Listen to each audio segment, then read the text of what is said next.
Stocks trend up as COVID test kits come available and the oil price war comes to a possible close. AOC has been in the news again lately after spending so much time out of the news again. George W. Bush becomes an unlikely hero to the left, and Biden taunts Sanders about possibly having a running mate. I'm Jay Edgar, and this is Contemporary.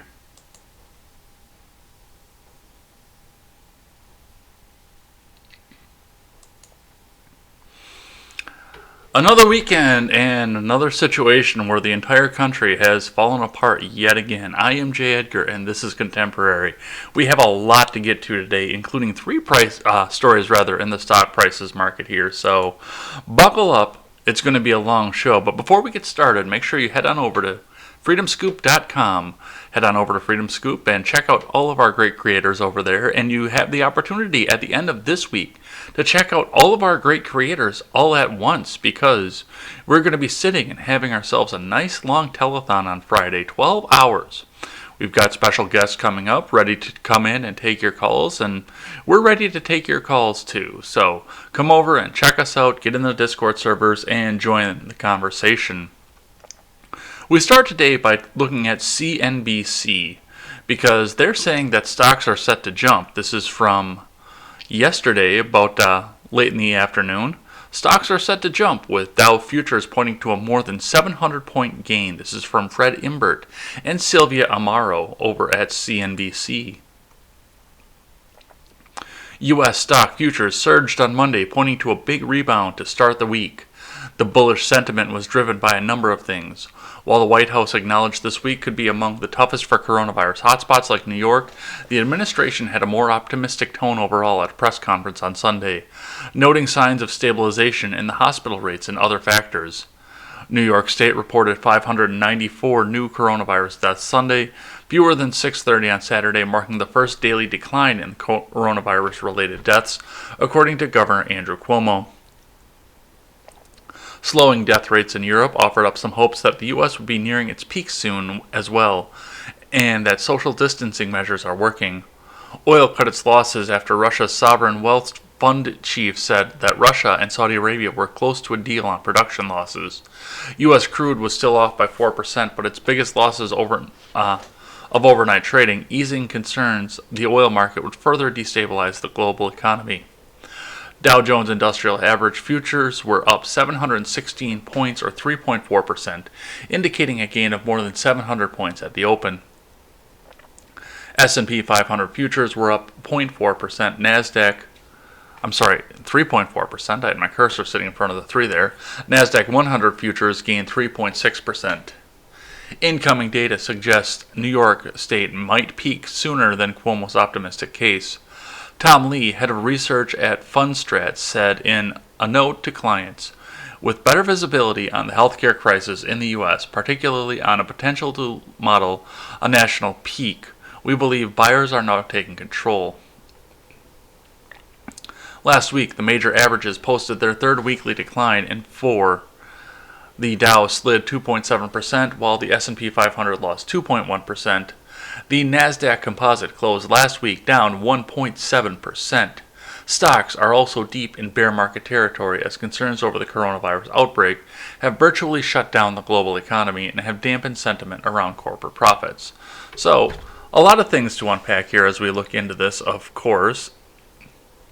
I am very optimistic about the fact that we're going to look at a 7-point jump, but it's been all over the place. We haven't hit the limit up yet, but possibly we'll see that later on in the day. So the oil thing is going to be huge, and I'm going to be talking to my guest tonight, Soraya Foss, about some possible ideas of what that could have done to the economy if that had happened without the global pandemic going on. Even though it kind of was the global pandemic that sparked it, if they had done gas prices like that while we weren't all locked down, I gotta wonder if that would have changed things. So, and New York State is seeing a decline in daily death rates as well from all of this here. But it's interesting too. Make sure you take some time and go over and check out Matt Christensen's last solo video about what counts as a coronavirus death, because I talked a bit about the same idea on this show, But he did a lot of research into that and knocked it out of the park. And he's got some really good examples of things that weren't necessarily a COVID death that were attributed to COVID and counted in the statistics. So I do think they're cooking the books. Let's move on to our daily dose of Investors Business Daily. Dow Jones today, futures jump amid coronavirus warnings. Chip stocks rally, Co-Diagnostics COVID-19 test approved. This is from Alan R. Elliott.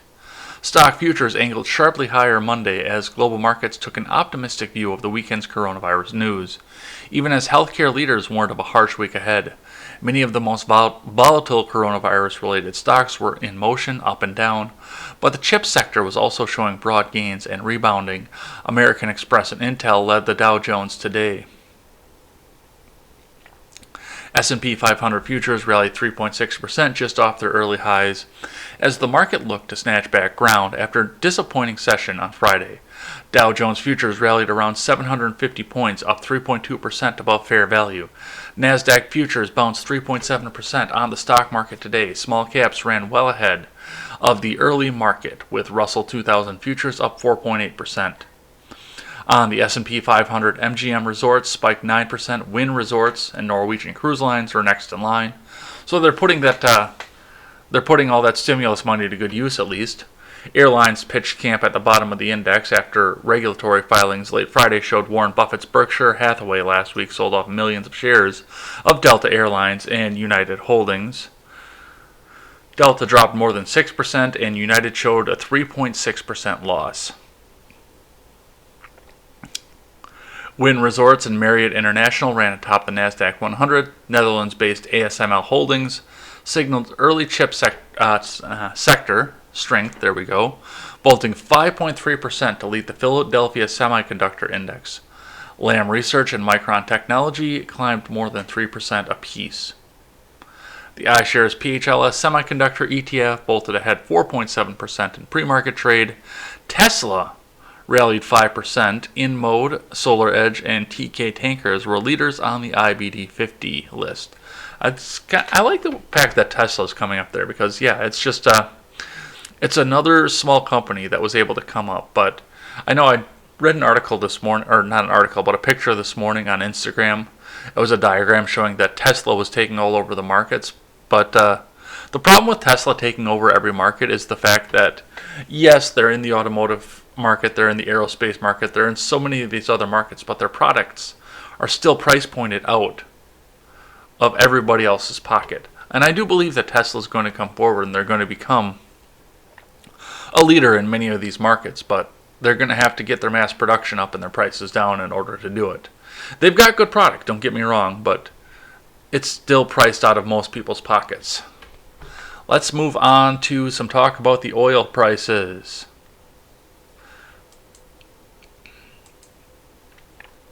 Oil prices turn lower despite hints Russia and Saudi Arabia are very close to a deal. This is from Pippa Stevens and Eustace Wang over at CNBC. Sorry if I butchered that first name. Oil prices dipped during afternoon deals on Monday, reversing earlier gains after CEO of Russian Sovereign Wealth Fund told CNBC that Moscow and Riyadh were very close to an oil deal. International benchmark Brent crude futures traded at $33.21 a barrel Monday afternoon, down more than 2.6%, while U.S. West Texas intermediate futures stood at $27.66, more than 2.4% lower. I think the whole market understands that this deal is important and it will bring lots of stability. So much important stability to the market. We're very close, Kirill Dmitriev of the Russian Direct Investment Fund told CNBC's Capital Connection on Monday. Oil prices edged into positive territory shortly after Dmitriev's optimistic comments, but have since pared these gains. Earlier, U.S. crude futures fell about 9% after a meeting between OPEC and its allies, initially scheduled for Monday, was delayed. The postponement stoked fears on Wall Street that a production cut might face hurdles. So that's interesting to note. We were going to talk about the meeting on Ed's World later today, but it looks like the meeting isn't going to happen, so we'll have to find something else to fill that time. Oil surged last week. WTI and Brent are both coming off their best weeks on record as Saudi Arabia called a meeting between OPEC and its allies, known as OPEC Plus, signaling there could be progress on a production cut. The organization's March meeting ended with no deal after Russia rejected the 1.5 million barrels per day cut that Saudi Arabia had proposed in a bid to prop up falling oil prices as the coronavirus outbreak sapped demand. This kicked off a price war between the two powerhouse producers. The Monday meeting was set after President Donald Trump said to CNBC on Thursday that he expected Russian President Vladimir Putin and Saudi Crown Prince Mohammed bin Salman to announce a deal to cut production by up to 15 million barrels, and that he had spoken to both countries' leaders. So, looks like they're not going to have the meeting yet. I'm hoping that they will at some point here because, I mean, I like the cheap gas, don't get me wrong, but I'm not going to have to buy it again for another 2 months with as little as I've been driving. So there's that going on there. Plus, yeah, like I said, everybody needs to go out and get their cheap gas now because it's not going to be there for very much longer. But I am interested to see what would happen if we got gas prices this low when we weren't all quarantined. That would be very, very funny. So let's start off when we go into the COVID news with a tweet from everybody's favorite New York Democratic Socialist and Ron's favorite sticker, Alexandria Ocasio-Cortez. COVID deaths are disproportionately spiking in black and brown communities. This is from April 3rd. Why? Because the chronic toll of redlining, environmental racism, wealth gap, etc. are underlying health conditions. Inequality is a comorbidity. COVID relief should be drafted with a lens of reparations. So, you knew that it wasn't going to take very long. You knew that they were going to start pretty quickly trying to get their pet projects back in. They couldn't just focus on relief for very long. So, yes, now that the worst of it is over, maybe, I don't know. Now that we're over the hump, I don't even know if we're over the hump, but now that it seems that we might be over the hump, now it's time to use this crisis to win elections because fuck the constituents. We don't care about them. So let's see what she actually had to say in news stories. This is actually, I have both of them for Fox News. AOC offers advice for young people to get around stimulus check exclusion by Marissa Schultz. Representative Alexandria Ocasio-Cortez rallied against a provision in which the coronavirus cash assistance program that penalizes young people and offered advice on how to potentially get around that during a virtual town hall this week.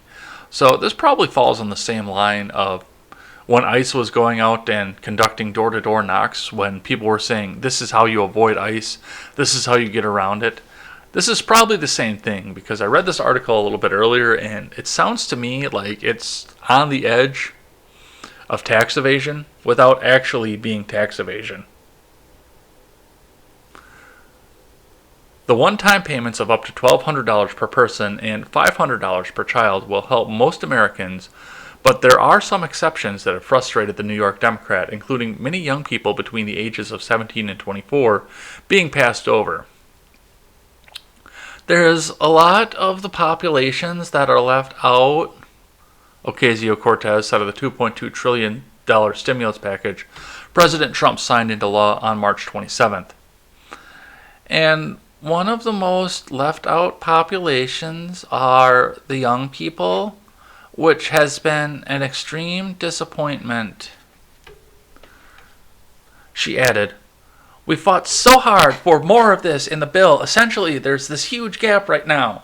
And as we know, young people are some of the most economically vulnerable, especially when you're just starting off in life." In the virtual town hall hosted through her campaign Wednesday to help people apply for coronavirus relief, Ocasio-Cortez explained the gap. Parents can get $500 per child of extra cash assistance, but only for children up to age 16.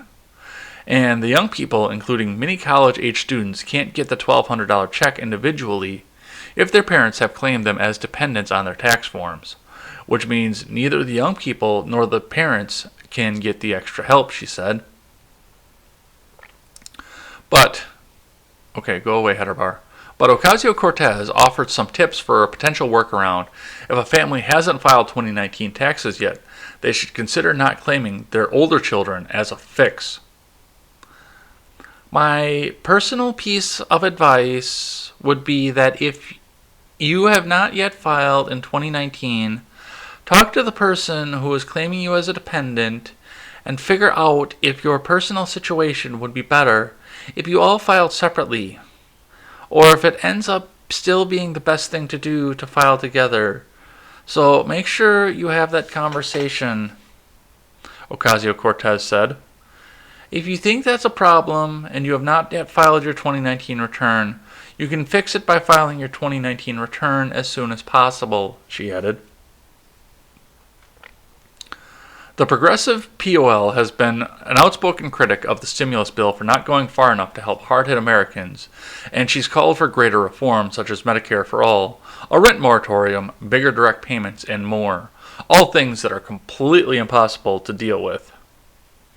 So, this is what she's talking about on the legal side of everything here. So let's go over what she has to say about people who may not be in this country properly. This is from Ron Blitzer. AOC blasts coronavirus stimulus, blames GOP for not granting checks to all immigrants. Representative Alexandria Ocasio-Cortez does not share the enthusiasm Democratic leaders showed towards the coronavirus stimulus bill that the Senate passed this week, after extensive negotiations claiming that the provision will send money to individuals does not go far enough.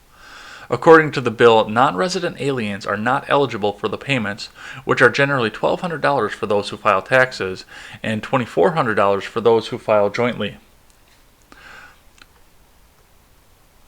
To clarify, $1,200 checks are only going to some with Social Security numbers, not immigrants with tax IDs, Ocasio-Cortez tweeted. Thanks to GOP, these checks will be cut off the backs of tax-paying immigrants who get nothing. Many are essential workers who pay more taxes than Amazon. Wall Street gets $4 trillion. And we're going right back to this Amazon argument again. Amazon pays plenty of taxes, guys. They just don't do it in the traditional sense. An individual tax identification number is, as the IRS describes, a tax processing number only available for certain non-resident and resident aliens, their spouses, and dependents who cannot get a Social Security number. This includes illegal immigrants. Despite House Speaker Nancy Pelosi praising Senate Democrats for using their leverage to obtain the party's goals with the bill, Ocasio-Cortez blamed Republicans and the Trump administration for holding those in need hostage to secure benefits for corporations. And we're going to go back to that again. What Trump and Senate GOP have done is hold hospitals, working people, and the vulnerable hostage so they could get $500 billion that will be leveraged into $4 trillion, love to see the math on that, in corporate welfare, she said.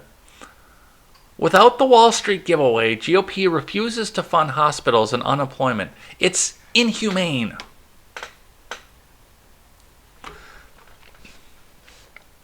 Ocasio-Cortez's former chief of staff, Saikat Chakrabarti, joined Republicans by taking a shot at Pelosi during negotiations over the bill after it came out that she wanted legislation to include language calling for new emission standards for airline.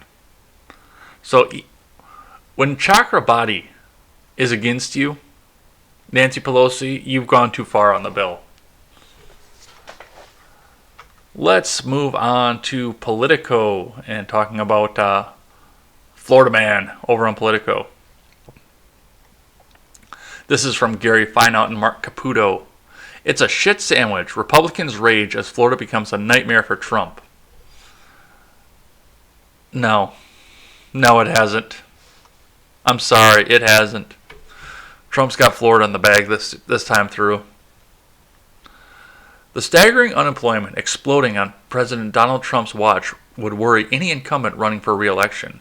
But troubles in Florida are injecting an added dose of fear into the jittery GOP. Already anxious about Trump's chances in the nation's biggest swing state, Republicans are now dealing with thousands of unemployed workers unable to navigate the Florida system to apply for help, and the blowback is directed straight at Trump's top allies in the state, Governor Ron DeSantis and Senator Rick Scott. Privately, Republicans admit that the $77.9 million system that is now failing Florida workers is doing exactly what Scott designed it to do: lower the state's reported number of jobless claims after the Great Recession. It's a shit sandwich, and it was designed that way by Scott, said one DeSantis advisor. It wasn't about saving money, it was about making it harder for people to get benefits or keep benefits, so the unemployment numbers were low to give the governor something to brag about. Or maybe it's there to incentivize people to get a job. If you can make more money at a job, why would you stay on unemployment through the maximum? That's just me. I've never taken unemployment, but that's just me. Republican Party of Florida Chairman Joe Gruters was more succinct. $77 million? Somebody should just go to jail over that. With hundreds of thousands of Floridians out of work, the state's overwhelmed system is making it nearly impossible for many people to even get in line for benefits. After a record number of claims were reported Thursday, DeSantis said the state would resort to paper applications, build a mobile app to handle the flood of traffic, and deploy hundreds, even thousands of state workers to provide stopgap help. Congress last week delivered relief in the form of a $2 trillion stimulus package that directs cash to the unemployed. But to get that money into the pockets of Floridians, the state will have to duct tape the rickety web-based unemployment system to deliver it. Yeah, this is impartial. It's a monumental task. The system has had problems from its very start in 2013, and was one reason state senators refused in 2015 to confirm Scott's pick to run the agency that manages unemployment benefits. The new online system was part of a series of changes designed to limit benefits. The ultimate goal, which it delivered on, was to lower unemployment taxes. Estimated that the changes pushed by Scott would save businesses more than $2.3 trillion, or billion rather, between 2011 and 2020. Yeah, once you start getting up into the billions and trillions, the numbers are pretty well exactly the same. I gotta dial my audio back here. I'm looking over here and I'm seeing myself peek over on the audio platform. Give me just a second. On-air production, it's the best thing in the world.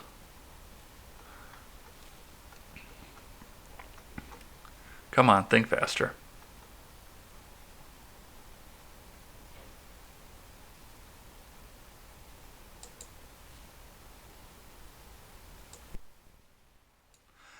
Let's see if that helps a little. There we go. Sorry for the delay on the on-air production there, folks. Just had to dial that back just a little bit, because you're going to be able to hear it in the audio platform later.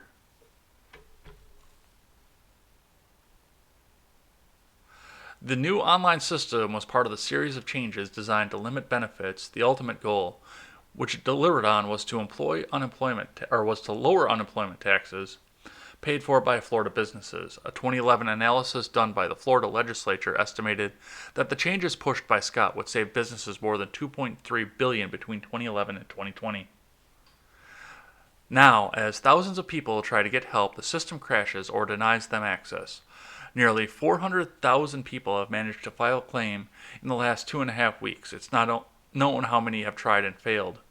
Most of those who do submit applications won't qualify for aid. And the benefits that are paid out among the most meager in the country, a maximum of $275 a week. This is horrible for people, and I don't want to minimize that, one DeSantis advisor told Politico. But if we have to look past the crisis, it's bad for the president, and it's bad for the governor.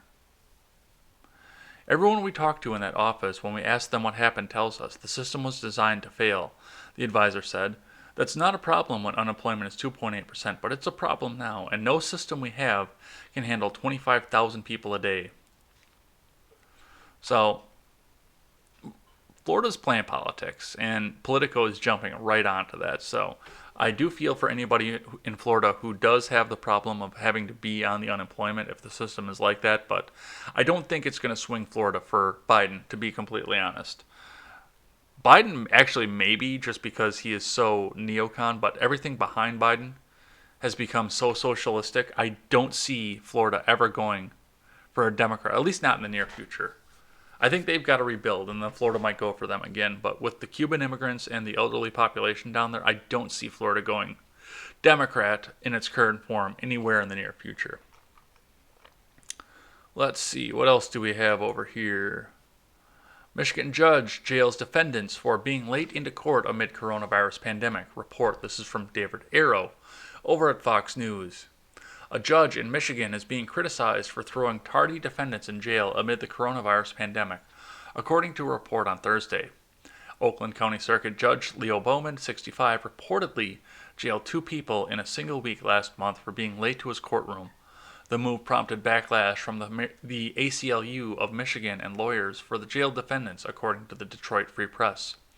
In one of the cases, Bowman jailed a mother for being 20 minutes late after her bus was delayed, according to the emergency motion filed by the ACLU lawyers with the state's Court of Appeals. Bowman said the woman's lateness was a violation of her previous release on bond, the paper reported.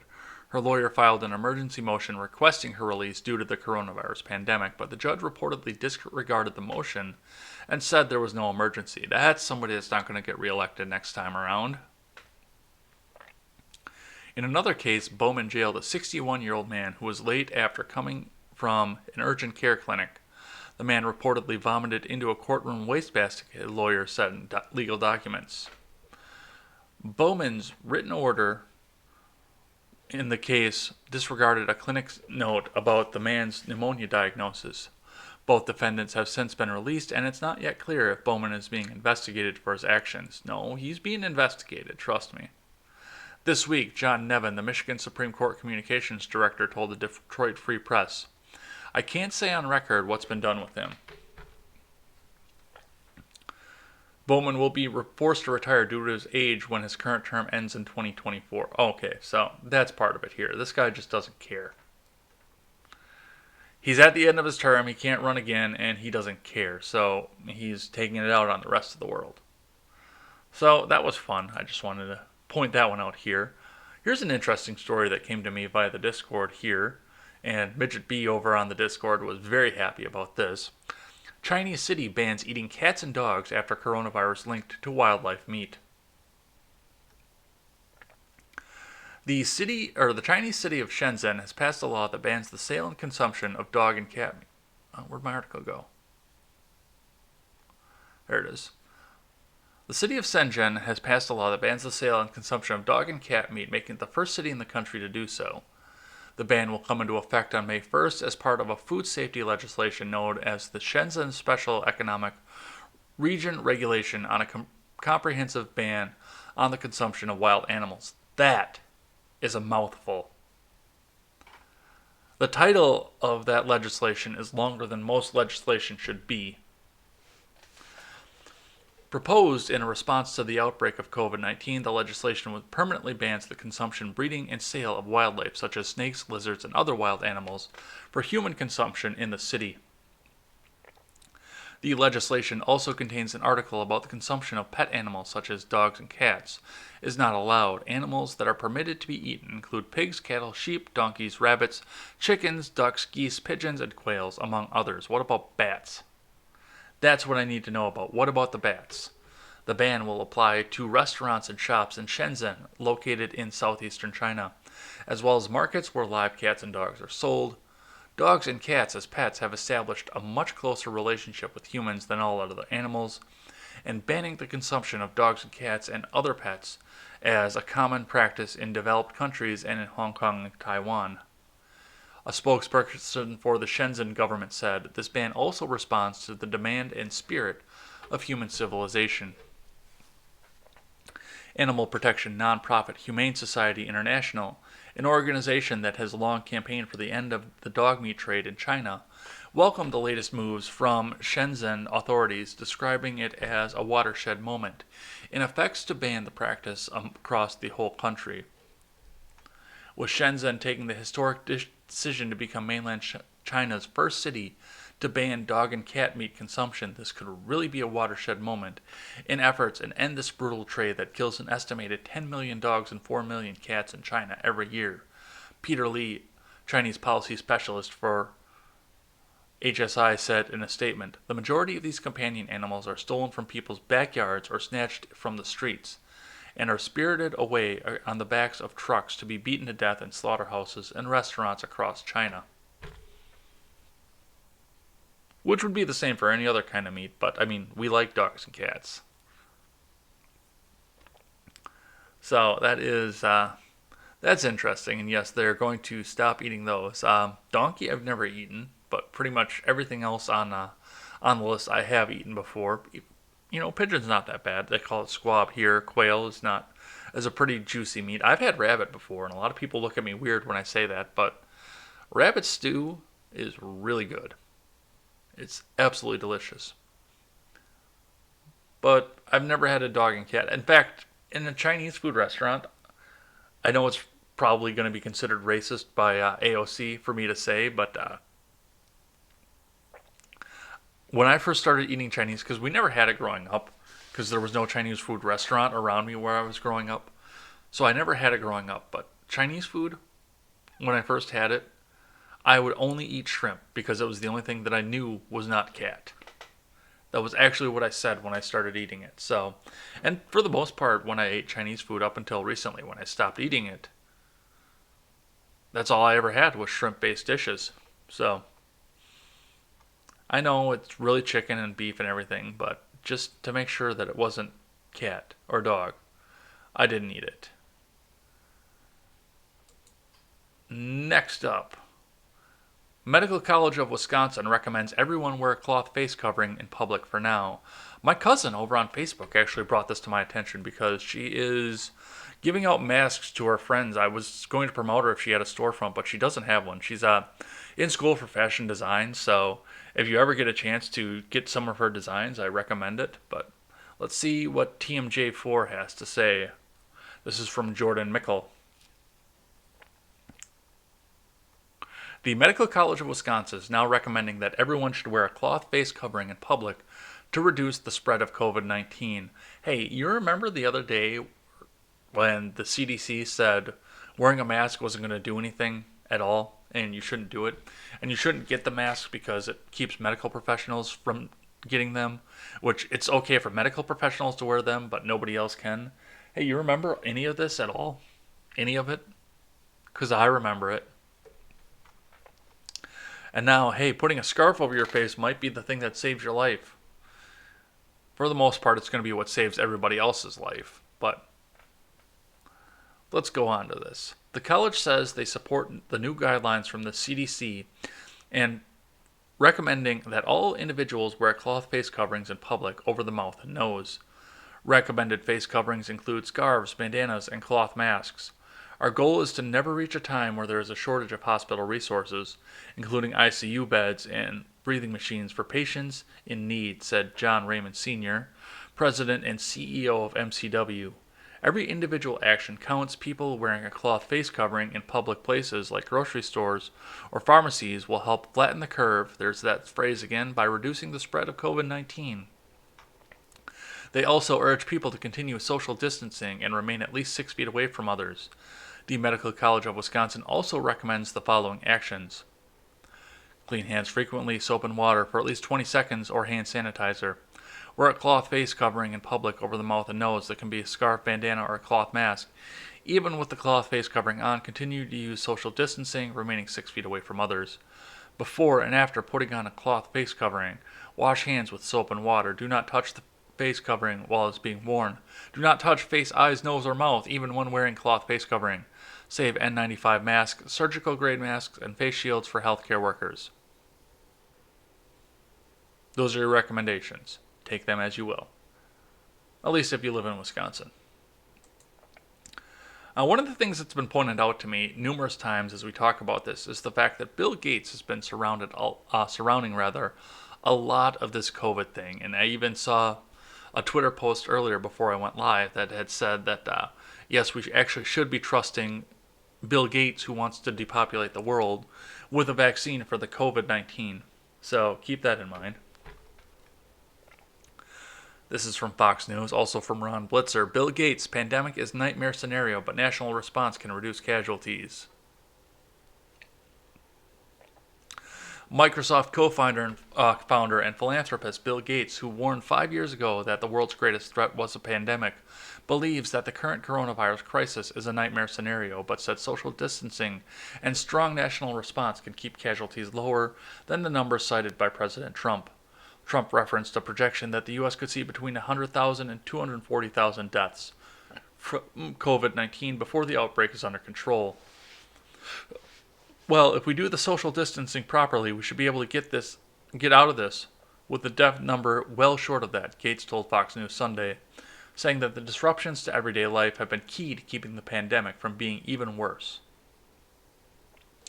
This is a nightmare scenario because human-to-human transmittal respiratory virus can grow exponentially, he said. And if we had kept on going to work, traveling like we were, the curve would never bend until you had the majority of the people infected and then a massive number seeking hospital care and lots of deaths. Gates did suggest, however, that the response should be on a national, not state or local level. So far, it has been the state governors who have led the charge, with in some cases claiming that their populations are not being properly served by Washington. Well, when you have finite resources, you need to allocate them to where there's the most need, Gates said. Certainly, because people move around the country, we have to have the shutdown, or else you'll have exponential growth. It will spread back into other parts of the country. Gates noted that some states have greater resources while others are being hit harder than others, which warrants the federal government responding accordingly. In a Washington Post op-ed published this week, Gates called for a national shutdown and more testing to quickly identify potential volunteers for clinical trials and know with confidence when it's time to return to normal. Gates gave a TED Talk in 2015, which he warned that we're not ready for the next epidemic, but offered hope by saying we can build a really good response system to prepare. His suggestions included setting up medical reserve corps to be paired with the military and germ games, similar to military war games that could be used to run simulations. Well, to be completely honest, I don't really care what Bill Gates has to say in all of this. And there are some other articles I haven't had a chance to vet sitting over in my Discord, but Bill Gates is not the person that needs to be leading this. And if the people think that Gates is the person that needs to be leading this, then let him run for president. Let's see what kind of traction Bill Gates could get out of something like this. Let's talk about Bush. Since everybody knows exactly how I feel about George W. Bush, and George H.W. Bush for that matter. George W. Bush in 2005, if we wait for a pandemic to appear, it'll be too late to prepare. This is from Matthew Mosk over at ABC News. In the summer of 2005, President George W. Bush was on vacation at his ranch in Crawford, Texas, when he began flipping through an advanced copy of a new book about the 1918 flu pandemic. He couldn't put it down. When he returned to Washington, he called his top Homeland Security advisor into the Oval Office and gave her the galley of historian John M. Barry's The Great Influenza, which told the chilling tale of the mysterious plague that would kill more people than the outbreak of any other disease in human history. That possibly could be because there are more humans than at any other point in human history. "You've got to read this," Fran Townsend remembers the president telling her. He said, "Look, this happens every 100 years. We need national strategy." Thus was born the nation's most comprehensive pandemic plan, a playbook that included diagrams for a global early warning system, funding to develop new rapid vaccine technology, and a robust national stockpile of critical supplies, such as face masks and ventilators, Townsend said. The effort was intense over the ensuing 3 years, including exercises where cabinet officials gamed out the responses, but it was not sustained. Large swaths of the ambitious plan were either not fully realized or entirely shelved as other priorities and crises took hold. but elements of that effort have formed the foundation for the national response to the coronavirus pandemic, underway right now. Despite politics, despite changes, when a crisis hits, you pull what you've got off the shelf and work from there, Townsend said. When Bush first told his aides he wanted to focus on the potential of a global pandemic, many of them harbored doubts. My reaction was, I'm buried. I'm dealing with counterterrorism, hurricane season, wildfires. I'm like, what? Townsend said. He said to me, it may not happen on our watch, but this nation needs a plan. Over the ensuing months, cabinet officials got behind the idea.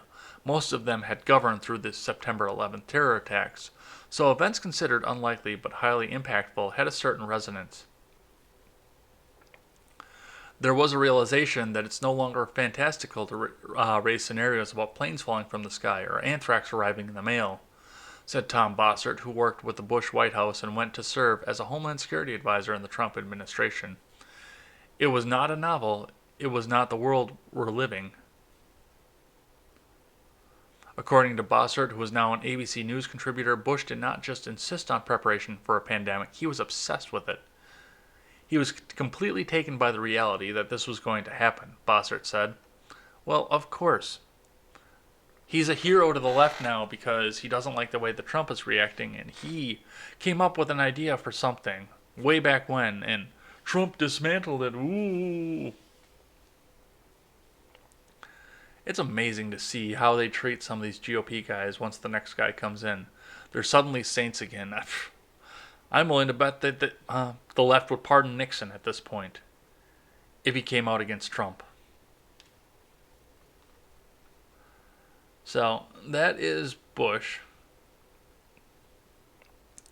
I want to talk a bit about the drug that's coming up here, and this, of course, is going back to Bill Gates, because Bill Gates has spoken out against using this, while he and Microsoft are developing the vaccine for it. LA doctors see success with hydrochloroquine to treat COVID-19. This is from ABC 11 Eyewitness News out of Raleigh, North Carolina. According to this, the author is ABC7.com staff. A Los Angeles doctor said he is seeing significant success in prescribing the malaria drug hydroxychloroquine in combination with zinc to treat patients with severe symptoms of COVID-19. Hydroxychloroquine has been touted as a possible treatment for COVID-19 by President Trump, among others, but it remains controversial, as some experts believe it is unproven and may not be effective. The drug has long been used for treatment of malaria and conditions such as lupus and arthritis, but is not technically approved by the FDA for COVID-19. The agency, however, is encouraging trials and has provided limited emergency authorization for its use to treat COVID-19 patients. Hold on. Did we not pass the right to try bill? Did that not happen?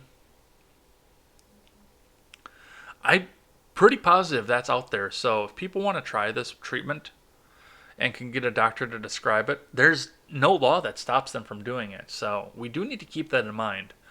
I know that something positive from the Trump administration is something that the news doesn't want to cover, but the right to try bill is out there. Dr. Anthony Cardillo said that he's seen very promising results when prescribing hydroxychloroquine in combination with zinc for the most severely ill COVID-19 patients. Every patient I've described it to has been very, very ill, and within 8 to 12 hours they are basically symptom-free, Cardillo told Eyewitness News. So clinically, I'm seeing a resolution. Cardillo is the CEO of Mend Urgent Care, which has locations in Sherman Oaks, Van Nuys, and Burbank. He said that he has found it only works if combined with zinc. The drug, he said, opens a channel for the zinc to enter the cell and block the virus replication. He added that the drug should not be prescribed for those who are presenting only mild symptoms, as there are concerns about shortages for patients with other conditions who need to take the drug on a regular basis. We have to be very cautious and mindful we don't prescribe it for patients who have COVID who are well, Cardillo said. It should be reserved for people who are really sick in the hospital or at home very sick who need the medication. Otherwise, we're going to blow through our supply for patients that take it regularly for the disease process. But for the most part, I mean, this is a pretty cheap drug and an easy drug to make. So if we could get either the free market to deal with it or the Defense Production Act. I'm pretty sure that we could get this done. I mean, people know how to make this. They're making this and sending it around in the third world, so we absolutely should be giving this a try and let the sick people especially try it out. So that is good. Meanwhile, over on the high sea, sailors cheer for an aircraft carrier commander who was removed after issuing coronavirus warning. This is from Zachary Cohen and Ryan Brown over at CNN. Sailors aboard the USS Theodore Roosevelt aircraft carrier cheered for Captain Brett Crozier as he disembarked the ship for the last time, an overwhelming show of support for their leader who was relieved of his command after issuing a stark warning about a coronavirus outbreak on board. New video obtained by CNN shows a large crowd gathered to give Crozier a warm and loud send-off, clapping and chanting his name as he left the ship. It was a clear expression of appreciation for their former commander, who was removed for what the acting Navy Secretary called poor judgment. Today, at my direction, the commanding officer of the USS Theodore Roosevelt, Captain Brett Crozier, was relieved of command by Carrier Strike Group Commander Rear Admiral Stuart Baker. Acting Secretary of the Navy Thomas Maudley announced on Thursday. The decision came days after Crozier wrote a memo warning Navy leadership that decisive action was needed to save the lives of the ship's crew. We are not at war. Sailors do not need to die. If we do not act now, we are failing to properly take care of our most trusted asset, our sailors. It read, 3 U.S. defense officials confirmed to CNN. News of Crozier's removal comes after a U.S. defense official told CNN Friday morning that 137 sailors from the Roosevelt have tested positive for the virus, representing more than 10% of all cases across the U.S. military. Excuse me.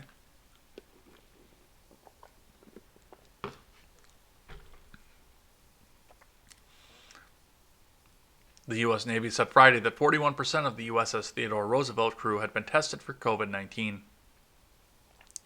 This evening, 400 more sailors that tested negative will move into Guam hotels for quarantine, bringing the total to 576.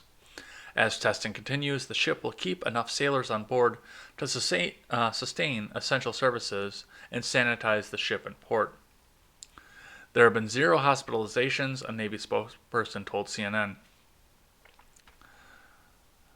So, I don't necessarily know how to feel about this. I mean, this is, for the most part, this was possibly going to be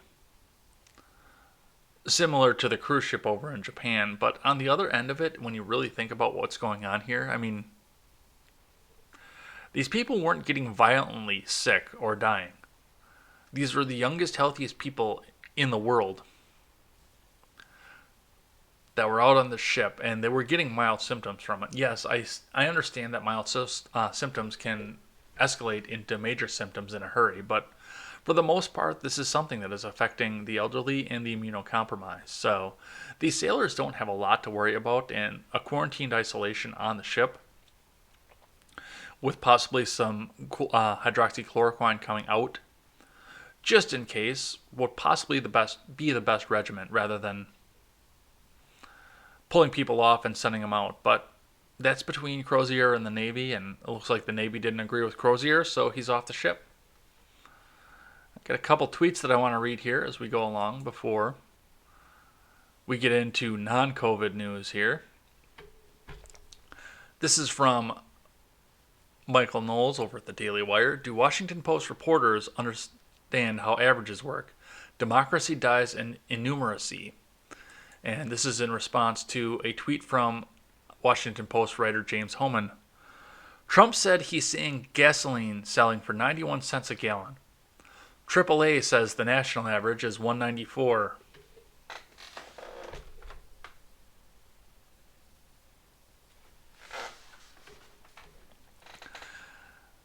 I know most of my audience is smart enough to realize this, but this is for Hohmann in case somebody points out to the fact that he had his name read on this show. But in order for the average to be 194, you dumb son of a bitch, There has to be gas lower than that.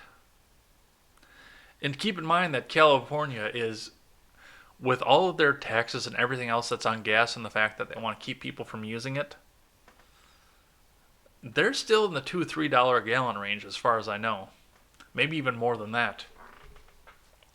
So they're holding up that curve, and I have seen gas for 93 cents a gallon. So you've got to keep that in mind. And you guys are smart enough to know that too. And Cal Exit is becoming a thing again. This is from @YesCalifornia over on Twitter. A Cal Exit message to the people of the Islamic Republic of Iran from the people of the future independent Republic of California. And I put this link in the Discord, I think. Did I put it in the Discord or did I not? I did put it in the Discord. This link is in the Discord and I will retweet it as well. I'm going to do that right now. Because, yes, Cal Exit is going to be a thing in California. The Republic of California is definitely in the pocket of the Islamic State of Iran. It's about a 5-minute video. I recommend watching it. We are running up on time right now. Otherwise, I'd probably play it here. But I absolutely recommend watching it. It is... it's great to see where California's priorities lie and their allegiances lie, and what they think about being part of this great nation. All right, let's move out of COVID news and talk about something that doesn't have to do with the coronavirus. This is from Fox News. Trump fires Michael Atkinson, intelligence IG who told Congress about the Ukraine phone call. This is from Dom Colicchio over at Fox News. President Trump has fired Michael Atkinson, the IG for the U.S. intelligence community, who alerted Congress to concerns about the Trump phone call with the president of Ukraine, a matter that led to the president's impeachment last year. Trump formally notified the intelligence committees of both the Senate and the House in a letter dated Friday. House Intelligence Committee Adam Schiff posted the letter online. This is to advise that I'm exercising my power as president to remove from office the Inspector General of the intelligence community, effective 30 days from today, the president wrote. It is extremely important that we promote the economy, efficiency, and effectiveness of federal programs and activities. The inspectors general have a critical role in the achievement of these goals, the president continued. As is the case with regard to other positions where I, the president, have the power to appoint and by and with the advice and consent of the Senate, it is vital that I have the fullest confidence in the appointees serving as inspectors general. That is no longer the case with regard to this inspector general. The president added he would nominate a replacement who has my full confidence and who meets the appropriate qualifications at a later time. And it's probably going to be one of his buddies. Tom Monahan, a career intelligence professional, will be named acting IG for the intelligence community. An intelligence official who requested anonymity told the Associated Press Monahan is currently general counsel of the National Geospatial Intelligence Agency. Leading Democrats quickly criticized the president's action. In a statement, Schiff claimed the move puts the country at an even greater risk. Trump's dead-of-the-night decision to fire ICIG Michael Atkinson is another blatant attempt to gut the independence of the intelligence community and retaliate against those who dare to expose presidential wrongdoing. You guys have yet to prove there was any wrongdoing to that. You made a nice document, but it couldn't be proved in an impeachment court, so innocent until proven guilty. House Speaker Nancy Pelosi blasted the president's move as a brazen act against a patriotic public servant who has honorably performed his duty to protect the Constitution and our national security as required by the law and his oath. This latest act of reprisal against the intelligence community threatens to have a chilling effect against all willing to speak truth to power, Pelosi continued. The president must immediately cease his actions on those who sacrifice to keep America safe, particularly during this time of national emergency. Senate Minority Leader Chuck Schumer condemned the president's actions in a pair of late-night Twitter messages. Whether it's LTC Vindman, Captain Crozier, or Intelligence Community Inspector General Michael Atkinson, President Trump fires people for telling the truth, Schumer wrote in one message. Michael Atkinson is a man of integrity who has served our nation for almost 2 decades, he added in a second post. Being fired for having the courage to speak truth to power makes him a patriot.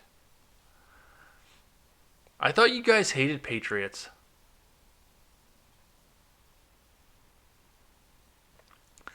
And I've got a couple other things here that we need to talk about with this. Horowitz responds. Michael Horowitz, chairman of the Council of Inspectors General on Integrity and Efficiency, and the Inspector General at the Department of Justice, criticized the removal of Atkinson and defended his handling on the Ukraine case. Inspector General Atkinson is known throughout the Inspector General community for his integrity, professionalism, and commitment to the rule of law and independent oversight, Horowitz told the AP. And, of course, there's something on a House GOP investigation. In January, Fox News reported that Atkinson was being investigated by Republican members of the House Intelligence Committee for his handling of the Ukraine matter, which he began with a complaint filed by an unidentified whistleblower. I wonder if they found something and they got it to Trump, and that's why I fired him. Last August, Atkinson received a complaint from someone who raised concerns about Trump's July 25th phone call with Ukrainian President Volodymyr Zelensky, in which Trump sought Ukraine-led investigation into the past business dealings in the country of former Vice President Joe Biden and his son Hunter Biden. Weird, we still can't say the dude's name, and everybody knows who it is. A complaint from somebody.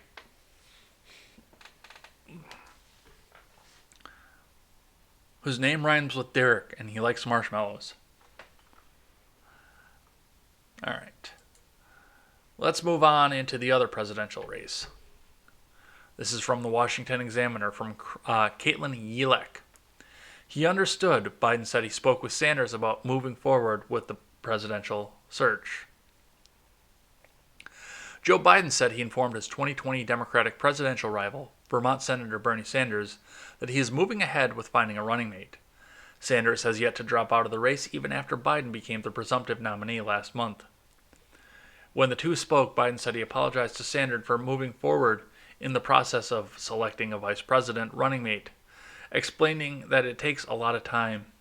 It's a bit presumptuous for me to be setting up a committee to go through the process of deciding and doing the background checks on potential nominees. And I was apologizing to him saying, Bernie, I don't want not in any way, to demean your effort. But if we don't start now, we're not going to be able to get there. And he was very gracious. He said he understood.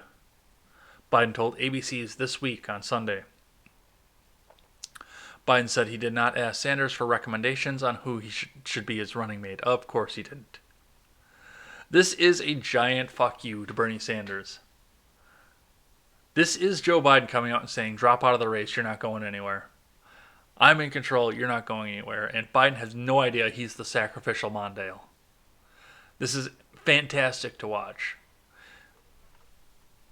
Let's check in with Politico. Sanders' narrow path to victory gets even narrower. Some in his inner circle have advised him to consider dropping out. This is from Holly Otterbein. Bernie Sanders insists he has a narrow path to the nomination, but he and his aides refuse to say what it is. I'm guessing it's when Joe Biden dies. A majority of the states and territories yet to vote rejected him in 2016. The national polls don't offer much hope either, since Joe Biden defeated him in Arizona, Florida, and Illinois. On March 17th, Sanders has trailed him by double digits in every single national survey. Days before the Wisconsin primary, tomorrow by the way, the last major race on the presidential calendar for weeks, Whoopi Goldberg grilled Sanders on The View, pushing him to explain how he could still capture the nomination. He never spelled it out, instead arguing that people in a democracy have the right to vote, and have a right to vote for the agenda they think can work for America, especially in this very, very difficult moment. Sanders' campaign manager Faiz Shakir and senior advisor Jeff Weaver have likewise declined to answer questions from Politico about what his path looks like. While it's not yet mathematically impossible for him to win, Sanders would need to amass more than 60% of the remaining delegates to clinch his nomination, a mark he's only hit in 2 states this year, Nevada and his home state of Vermont. His path is so narrow that some of Sanders' senior aides have even advised him to consider dropping out, though not everyone in his inner circle feels the same way, according to people familiar with the situation. Another possible reason for not explaining his long-shot course to victory, it depends on something his staff and allies have for the most part only whispered about, an epic Biden collapse, but his remark also suggests that Sanders could decide to remain in the race even absent a path in hopes of tugging Biden to the left, a task many progressives see as even more critical amid the coronavirus pandemic and economic meltdown. And that is exactly why I said that Florida is not going to swing for Biden, because everybody else around Biden has gone so far to the left, and it's, like I said, mostly elderly people and Cuban expats who hate communism. Until they get rid of the Progressive Party, it is going to be a hard road to hoe for Florida to go back for the Democrats. It's possible. It is absolutely possible, but it's going to be a hard road until they get rid of all the progressives out of their party. So, he's got it. And this last story here came to me from Twitter. Senators clashed over Hunter Biden probe in classified briefing. A Senate committee is pressing ahead with an investigation into the former vice president's son, even as the coronavirus pandemic rages on. But you can't investigate it. We're going through a pandemic. Give me a fucking break. A key Senate committee is vowing to press forward with its investigation targeting former Vice President Joe Biden's son, Hunter, despite logistical challenges posed by the global coronavirus pandemic. The probe, which Democrats vigorously oppose, has fueled tension among the Senate's ranks, even breaking out into rare and previously unreported verbal altercation between senators during a classified briefing. The Senate Homeland Security Committee's Republican-led inquiry was entering a critical phase last month when senators dropped all non-essential work to focus on delivering economic and medical relief as the coronavirus reached a crisis point in the United States. The Senate is not due back in Washington until April 20th at the earliest. 420. Get the numerologists out there. They might find some way to call the GOP Hitler again because of that. While the chairman is primarily focused on a once-in-a-generation crisis, we're expecting our oversight staff is continuing to push ahead with their work. Nothing has changed in our long-term plans for our investigation, said Austin Altenberg, a spokesman for the committee's chairman, Senator Ron Johnson. In fact, a Senate staffer working on the probe explicitly told one witness's legal team several weeks ago, just before the wave of lockdowns, that the coronavirus pandemic would not impede the committee's probe, according to a source familiar with the matter. And less than a month ago, a top-secret briefing centered on the 2020 election security spiraled into a combative and partisan snipefest. Then, when Democratic senators began asking about the Biden investigation, it was a reflection of the widespread uneasiness surrounding the probe that was apparent even before the coronavirus pandemic became senators' top priority. The investigation centers on Hunter Biden's role in the board of Burisma, a Ukrainian energy company, and allegations that a Democratic public affairs firm sought to leverage Biden's role to influence the State Department policies under the Obama administration. The claims, which Democrats wholly reject, fueled President Trump's effort to pressure the Ukrainian government to look into the matter. And Republican senators are investigating the issue as the elder Biden is almost certain to secure the Democratic presidential nomination in the coming weeks. This is a dangerous game, given the fact that the Democrats have pulled out all the stops to make sure that Biden is the presumptive nominee. And this is a conspiracy theory that I've come up with as they go. Like I said, I think they're throwing a Mondale up. They're throwing somebody up who can't run anymore because he is going to be 1 foot in the grave after this election. He's a sacrificial lamb to the Democratic Party at this point because of that. And as long as he's in the front, they have another means to impeach the president once he wins. Because he did investigate, he used his office to investigate a political rival rather than corruption. I'm pretty positive that's a part of the reason that everybody suddenly coalesced around Biden, because it was looking like he was not a political rival for a long time as we were going into the impeachment. He was faltering fast. He was falling in polls. Warren was outpacing him at some point. Sanders was outpacing him, and he was not a political rival, and he needed to be a political rival to fit the narrative. This is all narrative driven, and of course, if the Republican senators are going to investigate Hunter, given the fact that Biden is the presumptive nominee, they are playing a dangerous game on this one, and I don't think that the Democrats are going to let them get away with it. They're going to be using this as campaign ads and campaign fodder for years to come. But that's what I have for news today. Of course, there was so much other news to get to, but we're going to have to deal with that later on in the day, and we're going to close out with something that restores my faith in humanity.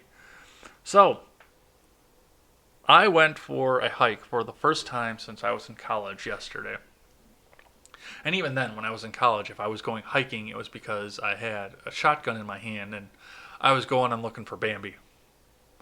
So I went for a hike yesterday, just expecting, because the trails were open, but because of the COVID, the pandemic, that everything was going to be scary and nobody was going to be going anywhere. It was all going to be empty. But, I mean, I saw a ton of traffic out there, just a bunch of people walking up the same trail that I was walking up and down. They were riding bikes. They had their kids out. No masks or anything on either. They were just going on like normal. And a couple things that restore my faith in humanity out of this. First off, humanity wants to become normal again. They don't want to see all of this become panic, like we keep seeing the news media say that they want it to be panic. They just want to go and do their thing and be kind and generous to one another. But moreover, I mean, we are seeing people that are taking advantage of the fact that they are furloughed and they're going out and they're enjoying things. I saw this, it was an Instagram video from Steffi Cole, friend of the show, who had mentioned that she was out at a park and she had mentioned that people do need to get out and enjoy the sun and enjoy the weather because it was starting to get warm. And I hadn't had a chance to do any of that yet because I need to get my kitchen cleaned up. I'm running 2 shows right now, 3, 4 maybe shows at a time. I'm doing a lot of things right now, and I didn't have a chance to get out and enjoy the weather. So I got the chance to do that, and I saw people that were out doing the same thing. People that are out enjoying this, getting the exercise, taking the time, spending time with one another rather than always chasing that extra dollar. And that restores my faith in humanity. People can take the best out of a crisis like this, and this was a crisis mostly fed to us by the news media, but this was a crisis. Human beings are resilient. They can't be panicked forever, no matter how much the news media tries to put that shot of heroin in the arm of people. That shot of fear heroin and fear porn, they're going to keep shooting it at them. And the people resist. And that's what restores my faith in humanity. Anyway, we will be back here later on tonight with presidential libertarian candidate Soraya Foss. It's going to be a great conversation, and I'm very much looking forward to seeing what the libertarian response to some of this would be. I've heard some from pundits and everything, but this is somebody who's actually aspiring to lead the Libertarian Party, so I would love to see what their response is going to be. So it's going to be a great conversation. I hope everybody can make it there or catch it over on the audio platforms, and that's going to be at 6:30 tonight Central Time. Make sure you're there, get in the live chat, and we do read live chat between topics, so make sure you're there. Until then, I am Jay Edgar, and this is Contemporary.